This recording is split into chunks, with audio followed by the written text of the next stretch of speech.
గత ప్రభుత్వంలో 4 సంవత్సరాలు మా భూములు పోగొట్టుకొని కాళ్ళు అరిగిందాకా అధికారుల చుట్టూ ఆఫీసుల చుట్టూ తిరిగాం. చుట్టము అనుకున్న చట్టం మా శత్రువుగా తయారై మాకే కాదు మా కుటుంబ ప్రజలందరినీ కుటుంబ సభ్యులందరినీ రోడ్డున పడేసింది అని దాంట్లో ఈ 2-3 గంటలు వెయిట్ చేసినా ఏముంది సీనన్న అని వెయిట్ చేస్తున్న నా తమ్ముళ్ళందరికీ మరొక్కసారి కృతజ్ఞతలు.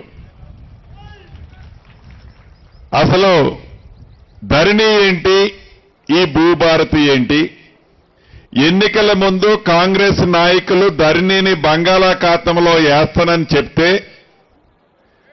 నిజంగా అది నమ్మి తెలంగాణ రాష్ట్ర ప్రజలు, రైతన్నలు, భూములున్న ఆసాములు తెలంగాణ రాష్ట్రంలో ఇందిరమ్మ రాజ్యాన్ని తెచ్చుకున్నారు అంటే ఆనాటి పాలకులకి, ఈనాటి ప్రతిపక్షంలో ఉన్న నాయకులకి ఇంకా జ్ఞానోదయం కాకుండా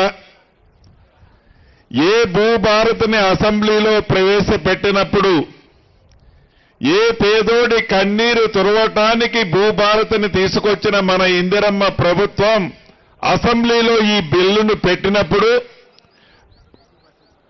వీధుల్లో రౌడీల్లా ఆ బిల్లు పెట్టకుండా ఎలా అడ్డుకున్నారో, స్పీకర్ గారి మీద గాని నా మీద గాని ఆ కాగితాలు చింపి ఎలా వేశారో ఆనాడు రాష్ట్ర ప్రజలందరూ ప్రత్యక్షంగా చూశారు. అయినా వాళ్ళకి జ్ఞానోదయం రాలా. 2 పర్యాయాలు చెంప చెల్లుమనేటట్టు తెలంగాణ ప్రజలు తీర్పు ఇచ్చినా వారు ఏం తప్పు చేశారో, ధరణిలో ఏమి తప్పులున్నాయో అనేది గ్రహించకుండా ప్రతిపక్షంలో ఉన్నావు కాబట్టి ఏది పడితే అది మాట్లాడతామని, మాట్లాడితే చెల్లుద్దని వారు అనుకున్నారే తప్ప వారు చేసిన తప్పుని గ్రహించకపోవటం నిజంగా దురదృష్టకరం. ఈ వేదిక మీద నుంచి వారిని ఒక్కటే అడగదలుచుకున్నాను.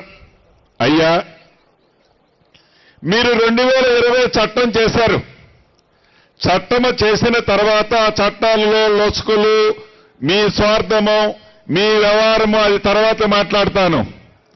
2020 చట్టం చేసిన తర్వాత ఏ పొద్దైనా, ఏ ఊళ్ళోనైనా, ఏ వాడలోనైనా ఇటువంటి రెవెన్యూ సదస్సుని మీరు పెట్టగలిగారా?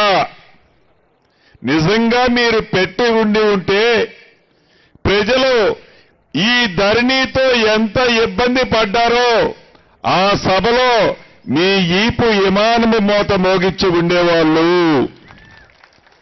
అంటే కనీసం ప్రజా దర్బారు రెవెన్యూను గురించి రెవెన్యూ సదస్సును కూడా పెట్టలేని ఒక చట్టాన్ని చేశామని ఒప్పుకోకుండా ఇంకా నోరడ్డం వేసుకొని నోరుంది కదా అని ఏది పడితే అది మాట్లాడితే తెలంగాణ ప్రజలు, ముఖ్యంగా ఇందిరమ్మ ప్రభుత్వాన్ని ఆశించిన ప్రజలు మిమ్మల్ని ఎప్పటికీ క్షమించరని తెలియజేసుకుంటున్నాను.